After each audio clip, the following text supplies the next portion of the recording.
Hello guys, once again welcome to our channel మూవీలో. ఈ వీడియోలో అయితే return of the dragon movie ఎలా ఉందో చూద్దాం.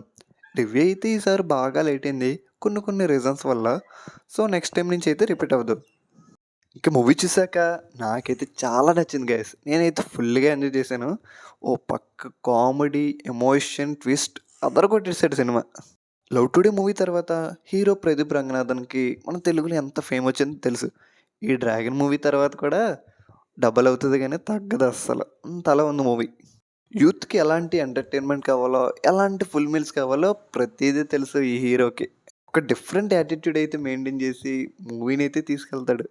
ఇంకా మూవీ మెయిన్ ప్లస్ పాయింట్ వచ్చేసి తెలిసిందే కదా, hero Pradeep Ranganathan one man show నిజంగా.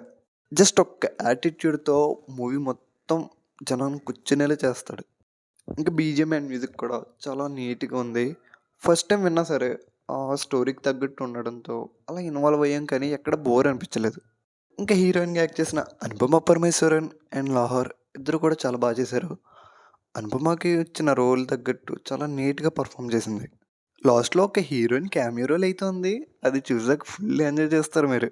ఇంకా మిగిలిన క్యారెక్టర్స్లో చేసిన గౌతమ్ వాసుదేవ్ మేనన్ అండ్ జార్జ్ ఇలా ఎవరైతే చేశారో అందరూ చాలా నీట్గా పర్ఫామ్ చేశారు, ఎవరి క్యారెక్టర్ తగ్గట్టు వాళ్ళు. ఇంకా మూవీలో ఏదన్నా మైనస్ పాయింట్స్ ఉన్నాయంటే ఫస్ట్ హాఫ్ కొంచెం స్లోగా ఉంటుంది. అంటే పెద్దగా ఏమి ఉండదు. సో దానివల్ల కొంచెం స్లోగా ఉన్న ఫీల్ అయితే వస్తుంది. అది తప్పించి మూవీలో చెప్పుకోవడానికి పెద్దగా మైనస్ పాయింట్స్ అంటూ ఏమి ఉండవు. ఫైనల్గా ఈ మూవీకి నేను ఇచ్చే రేటింగ్ 3.1.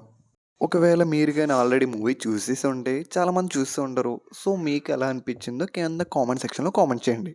నెక్స్ట్ అయితే ఈ మంత్ 26న మజాకా మూవీ అయితే రిలీజ్ అవుతుంది. అదేనండి సందీప్ కిషన్ మజాకా మూవీ. సో ఆ మూవీ రివ్యూ అయితే కలుసుకుందాం. ఇంకా మన ఛానల్ ఎవరైనా సబ్స్క్రైబ్ చేయకపోతే ప్లీజ్ సబ్స్క్రైబ్ చేయండి అండ్ లైక్ చేయండి.